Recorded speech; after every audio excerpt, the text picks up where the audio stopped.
Hello नमस्ते माई करछी से कलम तक फैमिली। मैं हूं रचना और आपका मेरे इस परिवार में पूरे दिल से स्वागत है। तो होली की तैयारी तो आपके यहाँ भी शुरू हो गई होगी। बहुत घरों में तो बहुत सारी चीज़ें बन भी गई होंगी, जैसे कि गुजिया बना होगा और फिर वो नमकीन जिसे मठरी कहते हैं वो बना होगा। मैं हर साल होली में गुजिया और मेथी मठरी बनाती हूँ। इस बार अभी तक कुछ भी ऐसा नहीं बनाया है।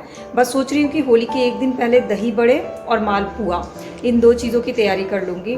फिलहाल आपके घर में होली के लिए आप क्या क्या बना रही है मुझसे ज़रूर शेयर करिएगा, ताकि मुझे भी थोड़ा एंथू आए उन सारी चीज़ों को बनाने के लिए। तो आपने अब तक क्या बना लिया या क्या बनाने वाले हैं वो मुझे ज़रूर बताइएगा, और होली की खास तैयारी क्या है ये भी बताइएगा।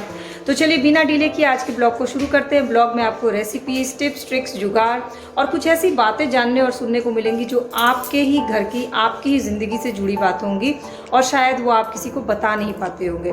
तो चलिए चलते हैं आज की ब्लॉग में। तो सुबह की शुरुआत घर के बाकी काम के साथ तो होती ही है, नाश्ता, डस्टिंग, क्लीनिंग, और उसमें एक काम आजकल रेगुलर बेसिस पे इंक्लूड है, वो है बेटे को एग्ज़ाम की तैयारी कराना। तो आज एक पेपर था, वो पेपर दे करके आ गया। उसके बाद नेक्स्ट पेपर की तैयारी आज ही शुरू कर दिया मैंने, क्योंकि बीच में होली पड़ रही है। तो होली के टाइम में बच्चे हों या बड़े, खुद ही वो मूड नहीं बनता है पढ़ाई करने का। तो मैंने ये कोशिश की है कि होली के पहले ही आजकल मैं उसका पूरा प्रिपरेशन करवा दूं, ताकि वो होली फुल मूड से इंजॉय कर सके। तो बस उसी के लिए रिवीजन करवा रही हूँ, वर्कशीट दिया है सॉल्व करने के लिए। अब होली के टाइम में मुझे लगता है कि आपके बच्चों का भी एग्ज़ाम होगा, तो आपको भी ये ज़रूर करना चाहिए। पार्ट को क्या कहते हैं इससे मैचिंग करना है। देखो इसमें भी तो नाम क्लास दिया हुआ है। ये हर्ब्स हैं, इनके नाम लिखने हैं, श्रब्स का नाम लिखना है, क्रीपर का नाम लिखना है, ये कौन सा क्रीपर है, क्लाइंबर इनमें से ये कौन सा क्लाइंबर है, नाम लिखना है। फिर इसमें से ऊपर से ऑप्शन देख के फिर एकदम लाइन का ऑप्शन दिया हुआ है। ठीक है, means of transport, of land transport, 4 land transport का नाम लिखना है। इसमें से जो वर्ड है उसको सर्कल लगाना, और यहाँ पर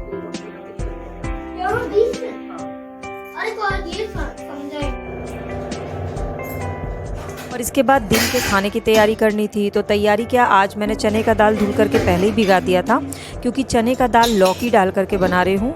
वो बहुत पसंद आता है सबको, और मेरे घर में मेरे हस्बैंड को लौकी बहुत ज़्यादा पसंद नहीं है, बट ये चने का दाल लौकी वाला उनको पसंद है। और साथ ही साथ पत्ता गोभी की सब्ज़ी बना रही हूँ, लेकिन कुछ चीज़ें इसमें पत्ता गोभी की सब्ज़ी बनाते समय आपको शेयर कर रही हूँ। उस चीज़ को फॉलो करके एक बार पत्ता गोभी की सब्ज़ी बनाइएगा, बहुत टेस्टी बनेगी। खैर, आपने दिन के खाने में आज क्या बनाया है? नॉर्मली आप दिन के खाने में क्या बनाना सबसे ज़्यादा प्रेफर करते हैं? आपके घर वालों को सबसे ज़्यादा क्या पसंद आता है? और आप अपनी पसंद से खाना बनाती हैं या अपने घर वालों की पसंद के अकॉर्डिंग खाना बनाती हैं? ये भी कमेंट सेक्शन में जाकर के मुझे ज़रूर बताइएगा। फिलहाल अब मैं आपसे उन दो चीज़ों की रेसिपी शेयर कर देती हूँ, और उसके बाद मैं आपसे शेयर करने वाली हूँ कि मैं किसकी पसंद से खाना बनाती हूँ, अपनी पसंद से या अपने घर वालों की पसंद से।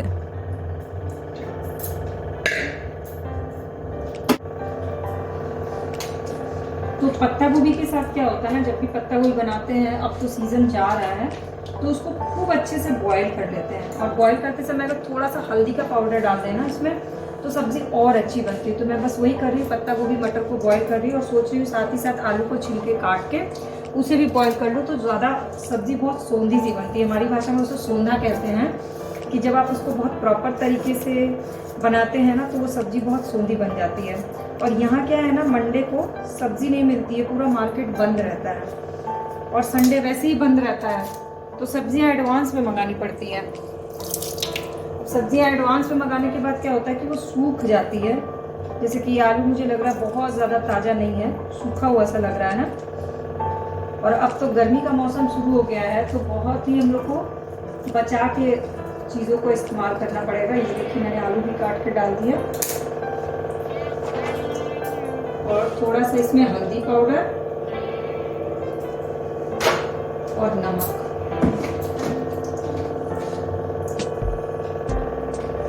इससे दो फायदे होते हैं, एक तो पत्ता गोभी नुकसान नहीं करती, और दूसरा पत्ता गोभी की सब्जी बहुत ही ज़्यादा टेस्टी बनती है।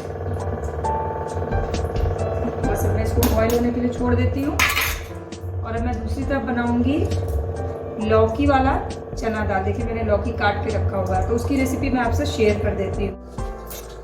ये देखिए, पत्ता गोभी, आलू और मटर को पानी में हल्दी और नमक डाल के, थोड़ा सा हल्दी पाउडर और थोड़ा सा नमक डाल के खूब अच्छे से बॉईल कर दिया था। इसके बाद कढ़ाई में तेल डाला और तड़के में जीरा और हींग का तड़का दिया, और फिर मैंने एक हरा पेस्ट तैयार करके रखा था, साथ में थोड़ा सा लहसुन की कलियाँ और टमाटर हल्का सा डाल दिया है और एक हरे रंग का पेस्ट तैयार किया है जिसमें प्याज के पत्ते हैं, धनिया की पत्ती है, लहसुन अदरक है। ये पेस्ट मैं बना करके रखती हूँ जब भी कोई ऐसी सब्ज़ी बनाती हूँ। जैसे मैंने कल आपसे जो हरे मटर का निमोना शेयर किया था ना, ये उसी का पेस्ट है। इसको पत्ता गोभी में डाल करके बनाया, बहुत ही अच्छा बना था पत्ता गोभी। फिर नमक टेस्ट के अकॉर्डिंग डाला और हल्दी ऑलरेडी मैंने इसमें डाल के पीस लिया था पेस्ट में ही। और फिर पत्ता गोभी आलू मटर डाल दिया, थोड़ा सा नमक पहले टेस्ट के अकॉर्डिंग मिला दिया था और इसको मिक्स कर दूँगी और ढक करके बिल्कुल लो मीडियम फ्लेम पर इसको देर तक पकाऊँगी। तो इससे ना ये सब्ज़ी बहुत अच्छी बनती है, हरी हरी सी हरी चटनी वाला जो पत्ता गोभी होता है ना वो, और ख़ास कर ये जो हल्दी और नमक डाल करके जो पत्ता गोभी आलू मटर को बॉईल किया है तो ये सब्ज़ी बड़ी सोंधी सी बनती है। दूसरी तरफ मैंने चने का दाल 2 घंटे पहले ही धुल करके भिगा दिया था और ऊपर वाला पानी फेंक दिया ताकि एक्स्ट्रा प्रोटीन निकल जाए। और 2 घंटे पहले भिगाने से फ़ायदा ये होता है कि चने का दाल पकाने में गैस भी कम लगती है और बहुत ज़्यादा देर तक पकाने से इसके न्यूट्रिशंस भी ख़त्म नहीं होते हैं।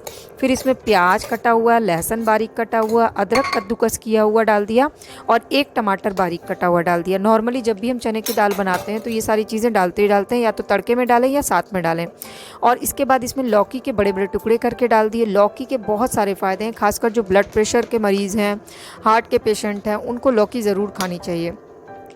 इसके बाद इसमें हल्दी पाउडर डाला और नमक डालेंगे टेस्ट के अकॉर्डिंग, हींग का पाउडर डालेंगे और साथ ही साथ इसमें आधा चम्मच सांभर मसाला डालेंगे। तो अगर आप लौकी डाल करके चने का दाल बनाते हैं ना तो सांभर मसाला डाल के ट्राई ज़रूर करिएगा, आपके घर वालों को बहुत पसंद आएगा। और फिर ऊपर से सौंधेपन के लिए हल्का सा सरसों का तेल डाल दीजिए, कुकर को बंद कर दीजिए और लो मीडियम फ्लेम पर 3 सीटी लगा दीजिए। जब तक ये 3 सीटी लग रही है, मैंने तड़के की भी तैयारी कर ली थी। तड़के में घी, घर का बना देसी घी, पता है मुझे मेरे घर में मलाई फिर से इकट्ठा हो गई है। 12 दिन में मेरे घर में मलाई इकट्ठा हो जाती है तो घी बनाना ही होता है। घी गर्म हो गया तो उसमें हींग का तड़का दिया और साथ ही साथ कुछ करी पत्ते और हरे प्याज के पत्ते डाल दिए। और फिर जब हरा प्याज का पत्ता और करी पत्ता थोड़ा सा लाइट ब्राउन हो जाएगा तो ऊपर से इसमें कश्मीरी लाल मिर्च का पाउडर डाल दूँगी। इससे दाल का रंग बहुत अच्छा आता है। ऑप्शनल है, आपका मन हो तो ही डालिएगा इसमें कोई टेस्ट नहीं होता, रंग के लिए बहुत अच्छा होता है। बस तड़का तैयार हो गया। बहुत सारे लोग जीरे का भी तड़का डालते हैं, अगर आपको जीरे का तड़का पसंद हो तो आप इन चीज़ों के अलावा इसमें थोड़ा जीरा भी डाल दीजिएगा। दाल बिल्कुल गाढ़ी गाढ़ी बनती है ये तड़का दाल जो है, चने का लौकी वाला तड़का दाल। बहुत सारे लोग चने का दाल नॉर्मल तरीके से हल्दी नमक डाल के पका लेते हैं और उसके बाद ये सारी आइटम्स तड़के में डालते हैं। जो मैंने आपको प्याज लहसुन अदरक टमाटर डाला वो तड़के में डालते हैं, वो भी अच्छा बनता है और ये भी अच्छा बनता है।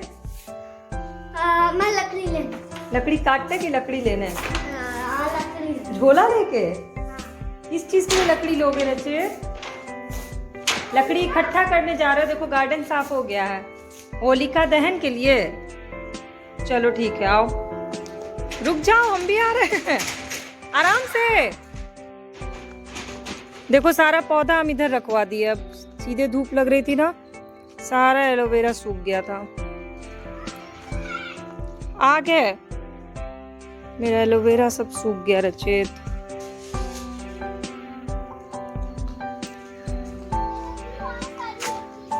ओके,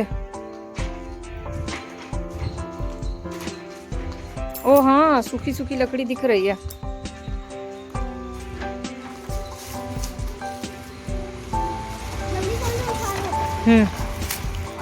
अपने ही गार्डन से ले रहे हो ना रचित?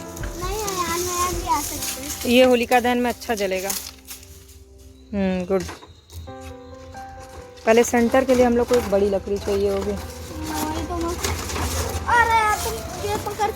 पता है आपको मेरी आदत क्या है ना, सुबह में नीम फेस वॉश लगाने की, ताकि डार्क स्पॉट जो है या पिंपल्स जो भी हो जाए, कुछ भी दाग धब्बे पड़ जाएं, वो ख़त्म हो जाए।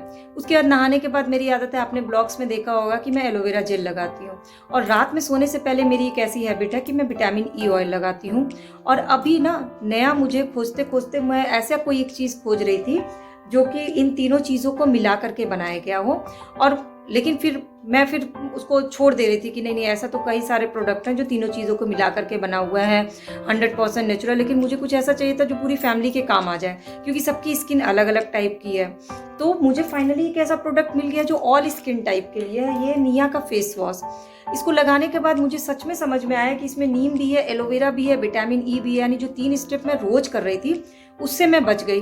तो सुबह और शाम दोनों टाइम, रात में सोने से पहले और सुबह नहाते के टाइम इसी से फेस वॉश करती हूँ। 2 बूंद लगा करके के इससे खूब झाग होता है, फेस अच्छे से धुल लेती हूँ। और सबसे अच्छी बात कि मेरी पूरी फैमिली के काम आ रहा है, मतलब कि पैसा भी बच जा रहा है। 250 रुपये का ये है और मुझे लगता है इससे पहले जो मैंने लिया था ये 2 महीने के अराउंड चला था। तो ये भी हम लोग तो क्या है, हम लेडीज़ 2 बूंद से भी काम चला लेते हैं। जेंट्स लोग की आदत है तो ये बहुत तेज़ से दबाया और ढेर सारा निकाल लिया, लेकिन ये पूरी फैमिली के लिए बहुत ही यूज़फुल लगा। और दूसरा मुझे एक सीरम मिला, ये भी निया कंपनी का ही सीरम है। इसमें जैसे एसेंशियल ऑयल बहुत सारे लोग होते हैं ना, अलग अलग से लगाते हैं, विटामिन सी अलग, विटामिन ई अलग, टी ट्री ऑयल लगाता है कोई अलग अलग। तो इसमें सारे इंग्रेडिएंट्स मिला करके बिल्कुल ट्रांसपेरेंट और बहुत ही नेचुरल खुशबू आती है इसमें।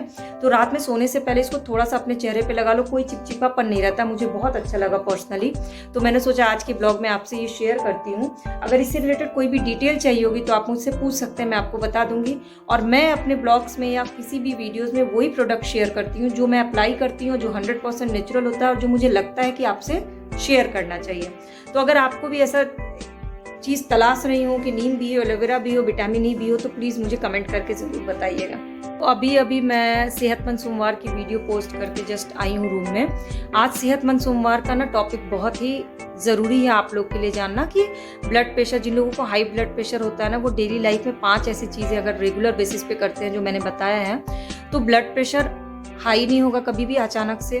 और अगर गलती से थोड़ा बहुत हाई हो भी गया तो उसका इफेक्ट ना ब्लड वेसल्स पे, बहुत लोग का ना होता है नसें फट जाती हैं, या हार्ट पे कोई इफेक्ट नहीं होगा। कुछ ऐसी 5 चीज़ें मैंने आयुर्वेदिक बताई हुई है सेहतमंद सोमवार में, आप चाहें तो वो वीडियो देख सकते हैं।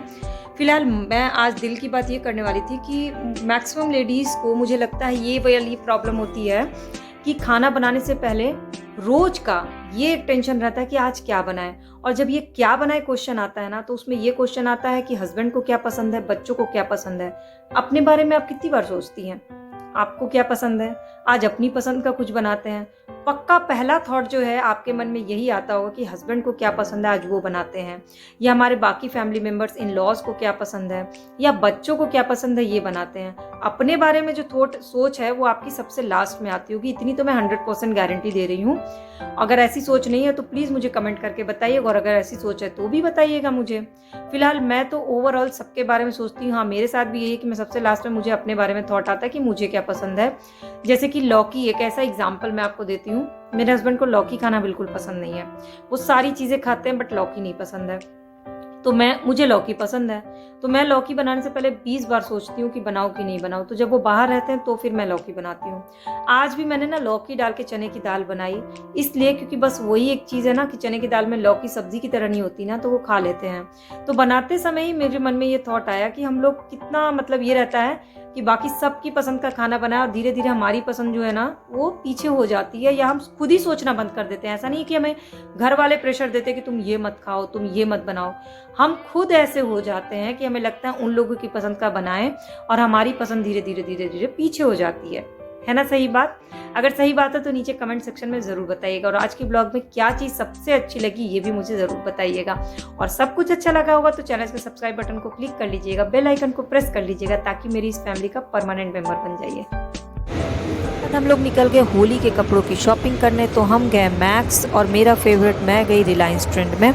मैंने अपने लिए रिलायंस ट्रेंड से वाइट कलर की कुर्ती ली, और मेरे बेटे ने और मेरे हस्बैंड ने कुर्ता पैजामा लिया, और साथ ही साथ हमारे घर में जो स्टाफ है काम करते हैं वो लोग जो कपड़े पहनते हैं उन लोगों को लोअर टी शर्ट पसंद है, तो उन लोगों के लिए लोअर टी शर्ट लिया। बट ओवरऑल बहुत अच्छी शॉपिंग रही, और ये छोटी छोटी सी चीज़ें होती हैं जो फेस्टिवल का मूड बनाती हैं। तो बस आज से ही अब होली वाला मूड तैयार हो गया हम लोग का, और बेटे को तो अब पढ़ने में मन लगने वाला है नहीं। ओवरऑल आज की ब्लॉग आपको कैसी लगी ज़रूर बताइएगा कमेंट सेक्शन में जाकर के, और चैनल के सब्सक्राइब बटन को क्लिक करके बेल आइकन को प्रेस कर लीजिएगा।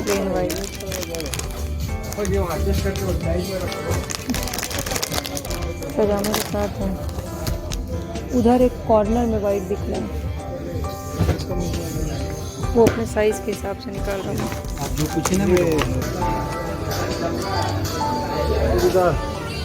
नहीं, वो पजामा है, ये चूड़ीदार लंबा होता है। साइज चेक कराइए।